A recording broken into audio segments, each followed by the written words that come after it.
नमस्कार, खबरें मध्य प्रदेश की आप देख रहे हैं और आपके साथ मैं हूं पुनीत। तो मध्य प्रदेश में खबरों के साथ ही उपचुनाव की बिसात भी बिछने लग गई है और उपचुनाव को लेकर बीजेपी में बैठकों का दौर भी लगातार चल रहा है।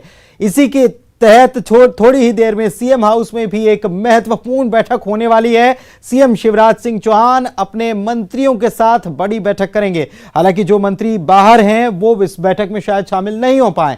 इस बैठक में उपचुनाव की रणनीति पर मंथन किया जाएगा। वहीं आज शिवपुरी में भी कार्यकर्ताओं के साथ केंद्रीय मंत्री नरेंद्र सिंह तोमर और प्रदेश अध्यक्ष वी.डी. शर्मा ने बैठक की है और कार्यकर्ताओं में जोश भरते हुए वे नजर आए हैं। तो ये बड़ी खबर आपको बता रहे हैं, कुछ ही देर में सीएम हाउस में बड़ी बैठक होने वाली है। अब ये देखना होगा कि कौन कौन से मंत्री पहुंचते हैं। हो सकता है कि कुछ मंत्री अपने जिलों में हों तो शायद वो इस बैठक में ना पहुंच पाएं, लेकिन एक बड़ी बैठक होने वाली है और मंत्रियों के साथ मुख्यमंत्री कई सारी बातों पर चर्चा करने वाले हैं। खास तौर पर उपचुनाव को लेकर जो तैयारियां हैं, क्योंकि फोकस हर चीज को लेकर जो भी काम हो रहा है उसमें फोकस उपचुनाव बहुत ज्यादा बना हुआ है। तो ऐसे में मंत्रियों को भी उपचुनाव में किस प्रकार की जिम्मेदारी संभालनी है, अपने विभागों को किस तरीके से काम करवाना, कितना फोकस करना, सारी चीजें इस बैठक में तय होंगी। इस बैठक में इन पर चर्चा होगी। तो मुख्यमंत्री के निवास पर यह बैठक, अहम बैठक होने जा रही है।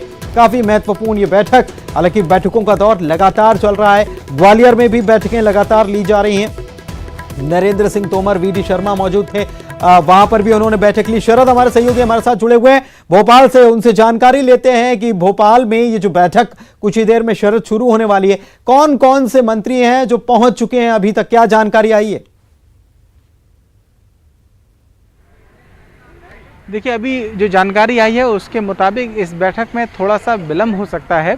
बैठक संभवतः 7:30 बजे या फिर उसके बाद में शुरू होगी, क्योंकि मुख्यमंत्री शिवराज सिंह चौहान अभी मंत्रालय में बैठक कर रहे हैं और वो सीएम हाउस पहुंचे नहीं हैं। तो ये माना जा रहा है कि इस बैठक में अभी थोड़ा सा विलंब होगा और फिर उसके बाद ही जो मंत्रियों का सिलसिला अभी शुरू हो जाना चाहिए था वो शायद थोड़ा सा डिले होगा। संभवतः अब मंत्री आना शुरू होंगे, क्योंकि अगर 7:30 की बैठक है तो आधा घंटा पहले हम अनुमान के तौर पे मान सकते हैं। तो ये विलंब अभी इस बैठक का माना जा रहा है। जहाँ तक बात बैठक की अहमियत की है, और आपने कहा कि उपचुनाव की रणनीति लगातार बन रही है, उपचुनाव की को लेकर बैठकों के दौर चल रहे हैं, तो कल भी बीजेपी की एक बैठक होने वाली है, बीजेपी के जो तमाम विधायक, मंत्री, सांसद हैं उनके साथ में। और उससे पहले सीएम हाउस में आज ये बैठक मंत्रियों के साथ हो रही है। संभवतः मुख्यमंत्री शिवराज सिंह चौहान जो अब तक की सरकार के कामकाज हैं उनके बारे में उनसे चर्चा करेंगे, मंत्रियों से आने वाले चुनाव में किस तरीके से सरकार के कामकाज और उनसे जनता को जो फायदे हुए हैं उनकी रणनीति को कैसे पहुंचाया जाए, इस पर बातचीत करेंगे। और एक और महत्वपूर्ण विषय इस बैठक का ये माना जा रहा है कि प्रधानमंत्री नरेंद्र मोदी के संभावित 2 कार्यक्रम मध्य प्रदेश में वीडियो कॉन्फ्रेंसिंग के जरिए होने जा रहे हैं, एक 9 तारीख को और एक 12 तारीख को।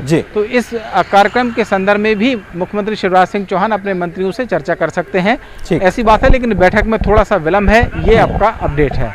चलिए, अपडेट हमारे सहयोगी बता ही रहे थे कि थोड़ा सा विलंब है, 7:30 या उसके बाद ये बैठक हो सकती है। कौन कौन मंत्री पहुंचेंगे कुछ ही देर में पता चलेगा। शुक्रिया शरद आपका इस जानकारी के लिए। आगे बढ़ते हैं, अगली खबर आपको बता दें।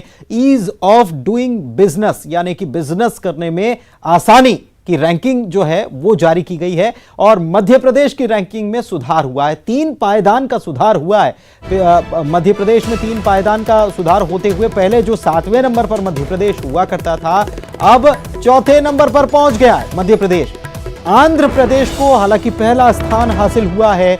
187 पॉइंट पर राज्यों की रैंकिंग की गई है और इसमें पहले पायदान पर आंध्र प्रदेश है, दूसरे पायदान पर उत्तर प्रदेश है, तीसरे पायदान पर तेलंगाना है, चौथे नंबर पर मध्य प्रदेश और छत्तीसगढ़, जो पिछले बार भी 6ठे पायदान पर था, अभी उसने सुधार नहीं किया, लेकिन छत्तीसगढ़ अभी भी उसी स्थान पर बरकरार है। 6ठी रैंकिंग छत्तीसगढ़।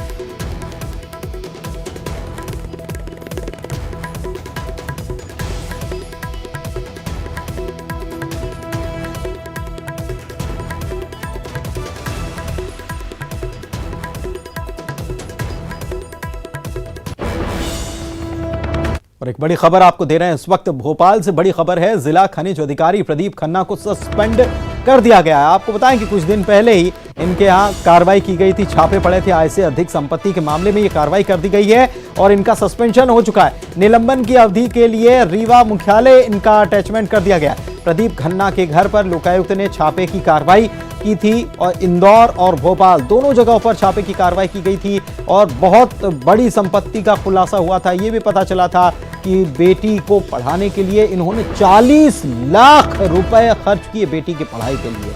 और भी कई सारे खुलासे हुए, बड़ी संपत्ति का पता चला, बंगले का पता चला, गहने और लाखों रुपए की रकम भी इनके घर से बरामद हुई। तो ये सारी चीजें जब खुलासा हुआ और जब लोकायुक्त ने छापे की कार्रवाई की तो इसके बाद अब ये इस मामले में अपडेट आपको बता रहे हैं कि जिला खनिज अधिकारी प्रदीप खन्ना का सस्पेंशन कर दिया गया है। आय से अधिक संपत्ति के मामले में कार्रवाई की गई है और रीवा मुख्यालय निलंबन की अवधि के दौरान इनको अटैच कर दिया गया।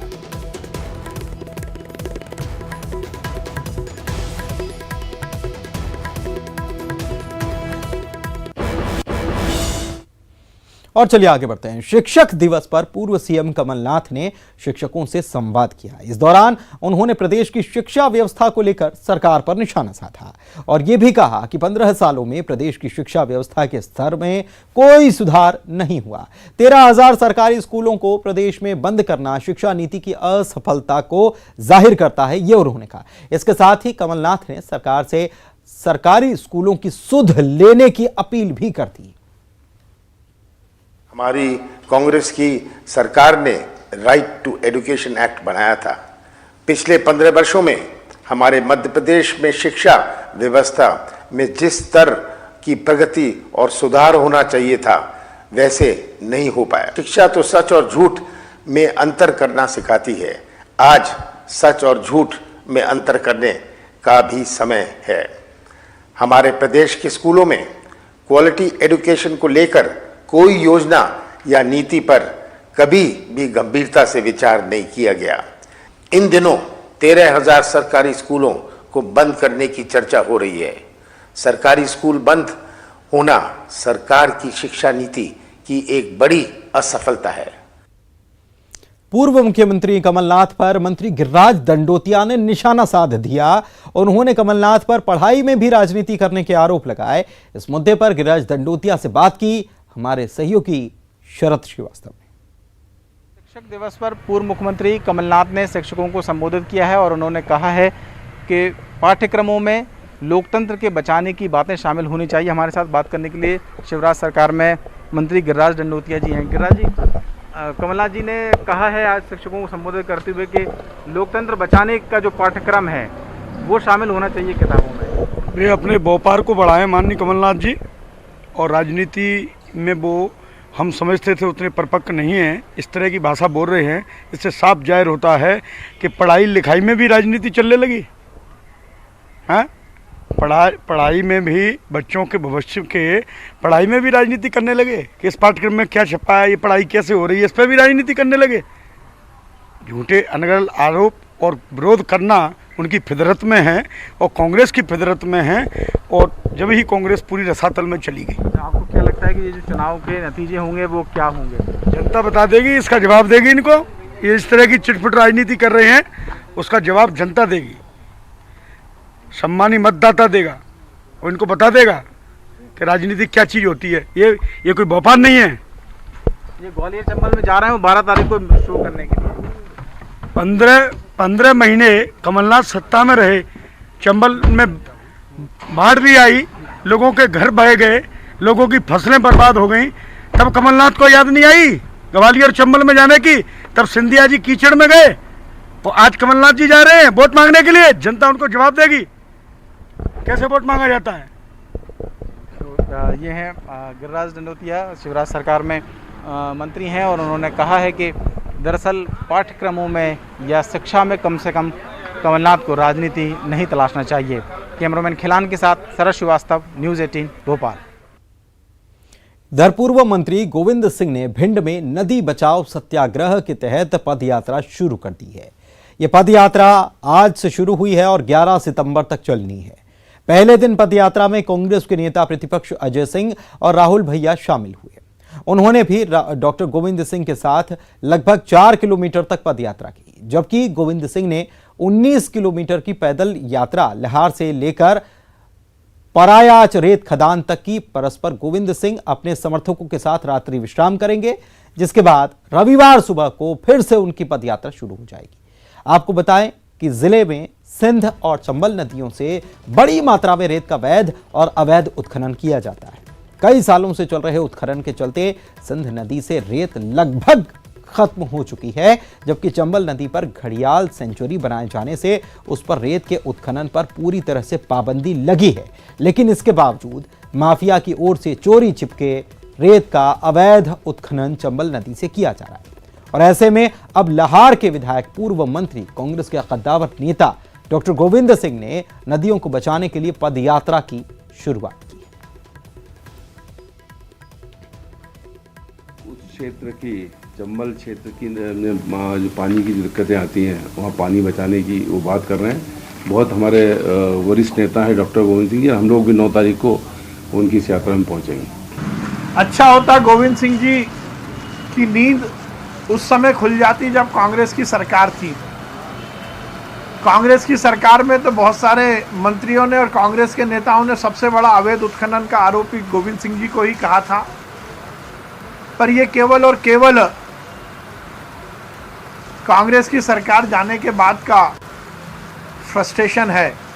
वैसे गोविंद सिंह जी बहुत वरिष्ठ नेता हैं, वो यात्रा कर रहे हैं तो बहुत अच्छी बात है, परंतु यात्रा सार्थक होगी तो उसका सार्थक परिणाम निकलेगा। और इस तरह की यात्रा और इस तरह का विचार यदि कमलनाथ जी की सरकार के समय उनमें आ जाता तो शायद ज़्यादा उपयोगी होता। मध्य प्रदेश में घटिया चावल पर सियासत लगातार जारी है। कांग्रेस ने बीजेपी पर पलटवार किया और रिपोर्ट की कॉपी जारी की है, जिसके माध्यम से बताया गया और बीजेपी पर निशाना साधा गया। बताया यह गया कि चावल 2 से 3 साल पहले ही खरीद लिया गया था। केंद्र सरकार की रिपोर्ट में 100% रिसाइकल्ड चावल जिलों में पहुंचाने की जानकारी दी गई है। वहीं पूर्व सीएम कमलनाथ ने ट्वीट कर लिखा है कि इसकी सीबीआई जांच होनी चाहिए। इसकी जांच का दायरा भी 2 जिलों से बढ़ाया जाना चाहिए, क्योंकि इस मामले के तार कई जगहों तक जुड़े हैं, कई लोगों से जुड़े हुए हैं और इसकी जांच की जानी चाहिए।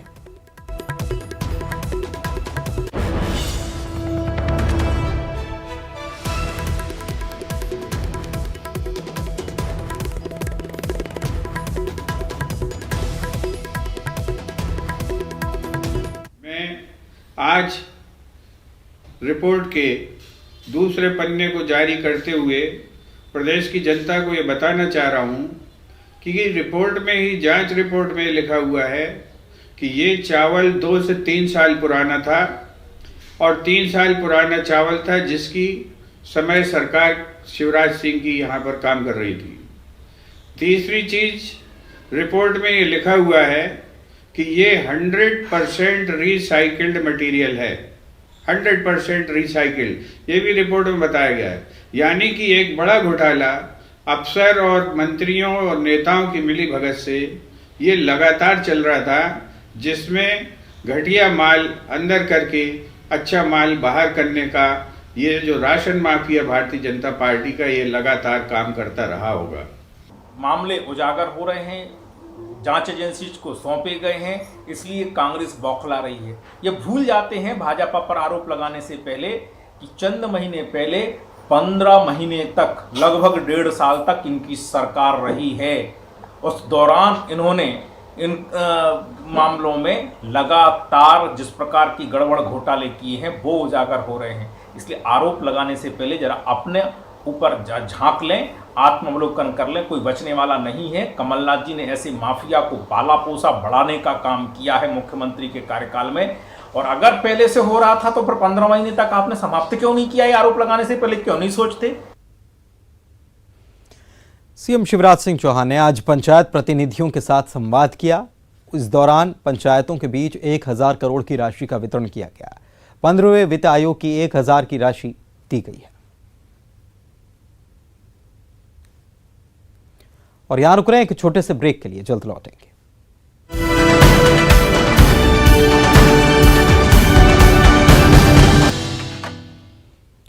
ब्रेक के बाद आपका स्वागत है। इंदौर से खबर आपको बता रहे हैं, हनी ट्रैप मामले की जांच सीबीआई से नहीं कराई जाएगी। एसआईटी की जांच पर ही कोर्ट ने संतुष्टि जताई है। आपको बता दें कि इस मामले में 5 याचिकाओं को दायर किया गया था और इन सभी याचिकाओं को कोर्ट की तरफ से खारिज कर दिया गया है। सीबीआई से जांच कराने की मांग इसमें की गई थी और सभी मांगों को खारिज करते हुए एसआईटी की जांच पर कोर्ट ने संतुष्टि जताई है और सीबीआई से जांच नहीं कराई जाएगी, याचिकाओं को खारिज कर दिया। और अब बात भोपाल की करते हैं, जहां पर ऑनलाइन निकाह में दुल्हन के परिजन शामिल हुए। निकाह का आयोजन बेंगलुरु में किया गया था और इस निकाह में कोरोना के चलते दुल्हन का परिवार शामिल नहीं हो पाया और वीडियो कॉन्फ्रेंसिंग के जरिए निकाह में ये लोग शामिल हुए। दूल्हा दुल्हन को मुबारकबाद दी। अच्छा तो बहुत लग रहा है, लेकिन अगर साथ में होते तो और ज़्यादा मज़ा आता। लेकिन शादी होना भी बहुत ज़रूरी है और कोरोना के चलते हुए सोशल डिस्टेंसिंग भी रखना बहुत ज़रूरी है और हम सब चीज़ों का पालन करते हुए शादी को बहुत ज़्यादा कामयाब बनाना चाह रहे थे, इसलिए हम यहाँ खड़े सब लोग इकट्ठे हुए हैं। इसकी शादी में हम लोग ऐसे शामिल हो रहे हैं बिकॉज ऑफ कोरोना, लेकिन हम लोगों को ये फॉलो करना ही है और इस चलते हम लोगों को ऐसे शादी निकाह भी एक इम्पॉर्टेंट चीज़ है, वो कर रही है इस टाइम। नहीं साहब, शासन के जो निर्देश हैं उसके लिए दुनिया के काम भी नहीं रुके और जो इंस्ट्रक्शन है उस पर भी पालन हो, उन दोनों को देखते हुए ये इस टाइप का प्रोग्राम रखा गया है। बस वही है कि सोशल डिस्टेंसिंग का पालन करते हुए कर रहे हैं, मगर बहुत अफसोस भी है कि बहन का इतनी दूर निकाह हो रहा है। आगरमालवा की सुसनेर पुलिस और यूपी एसटीएफ के संयुक्त अभियान में एक बड़ी कामयाबी मिली। पुलिस ने एक गाड़ी से 17 क्विंटल 27 किलो मादक पदार्थ गांजा जब्त किया। कार्रवाई में 2 कुख्यात तस्कर पकड़े गए। मादक पदार्थ की अंतर्राष्ट्रीय बाजार में 10 करोड़ रुपए कीमत बताई गई। गाड़ी में पार्टीशन बनाकर 93 बोरों में भरकर इस मादक पदार्थ को ले जाया जा रहा था।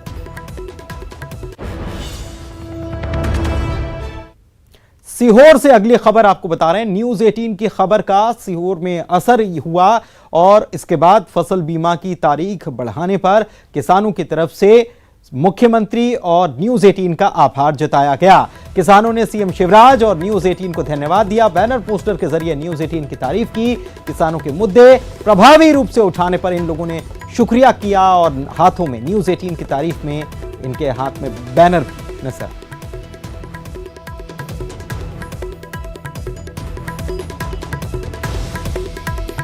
और जबलपुर से खबर आपको बताते हैं, जहां की सिहोरा तहसील में स्थित डूंडी रेलवे स्टेशन पर उस वक्त हलचल मच गई और थर्रा गया स्टेशन जब स्टेशन के बगल में एक जोरदार धमाका हो गया। इस धमाके से चट्टानें उड़कर चारों तरफ फैल गईं, जिनमें से बड़ा टुकड़ा उड़कर स्टेशन के रेलवे ट्रैक पर बनी OHE लाइन पर जा गिरा। पत्थर का टुकड़ा गिरने से OHE लाइन का पिलर टूट गया और सर्किट ब्रेक हो गया। इस OHE लाइन के जरिए इलेक्ट्रिक इंजन को बिजली सप्लाई की जाती है। इस हादसे में गनीमत रही कि स्टेशन पर न तो कोई कर्मचारी था और न ही कोई पैसेंजर था, जिससे कोई जनहानि नहीं हुई। घटना शुक्रवार दोपहर करीब 12 बजे की है। डूंडी रेलवे स्टेशन के आसपास बड़ी मात्रा में बॉक्साइट की खदान है और यहीं से मालगाड़ी में बॉक्साइट लोड किया जाता है।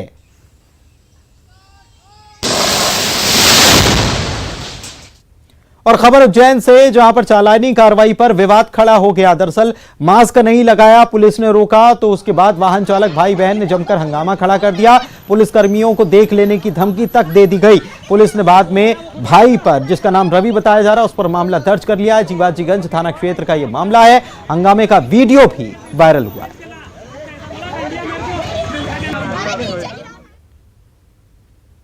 और गुना से खबर आपको बता रहे हैं, जहां पर दिनदहाड़े हत्या से सनसनी फैल गई। दबंगों ने किसान के साथ मारपीट की। 60 वर्षीय कन्हैया लाल धाकड़ की इसके बाद मौत हो गई है। सरकारी राशन की दुकान को लेकर यह विवाद हुआ है। अर्जुन, रामरज, अवधेश और भगवत समेत अन्य लोगों पर हत्या का आरोप है। मृतक की बहू कंट्रोल दुकान संचालक थी। बमोरी थाना क्षेत्र के धनोरिया गांव का यह पूरा मामला है। पुलिस मामले की जांच में जुट गई।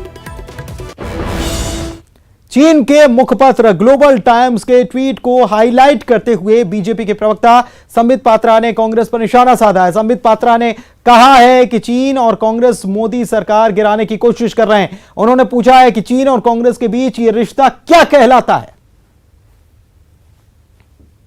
चाइनीज सरकार ने स्पष्टतः कहा है कि भारतवर्ष में नरेंद्र मोदी जी की सरकार को झकझोरने के लिए इंडियन नेशनल कांग्रेस अर्थात कांग्रेस पार्टी पूरी तरह से तैयार है और वो झकझोरने का प्रक्रिया कांग्रेस पार्टी चालू रखी है। इस ट्वीट को अगर प्रथम दृष्टिया कोई पढ़ेगा तो ऐसा लगेगा मानो एक फ्रस्ट्रेटेड राष्ट्र, एक फ्रस्ट्रेटेड कंट्री जो कहीं ना कहीं भारत के शौर्य के कारण आज उसके पीएलए के हैवान एलएसी को क्रॉस नहीं कर पा रहे हैं, वो कहीं ना कहीं अपनी खींच निकालने की कोशिश कर रही है और यह कोशिश कर रही है कि देखो मैं अकेला नहीं हूं, मैं तो बाहर से, हमारे जवान तो बाहर से काम कर रहे हैं, किंतु हिंदुस्तान के अंदर और घर के अंदर भी ऐसी एक पॉलिटिकल पार्टी है जो हमारे एजेंडे को चला रही है। बुंदेली लोकगीत गायक पंडित देशराज पटेरिया का आज निधन हो गया। 67 साल की उम्र में उन्होंने सुबह 3 बजे अंतिम सांस ली। पटेरिया लोकगीत की दुनिया में एक बहुत बड़ा उनका नाम था। खास बात यह कि उन्हें मध्य प्रदेश में लोक गायकी के क्षेत्र में लोकगीत सम्राट के रूप में जाना जाता था। ऐसे में उन्हें अचानक से इस दुनिया से चले जाने से संगीत जगत में शोक की लहर है। और इसी के साथ इस बुलेटिन में फिलहाल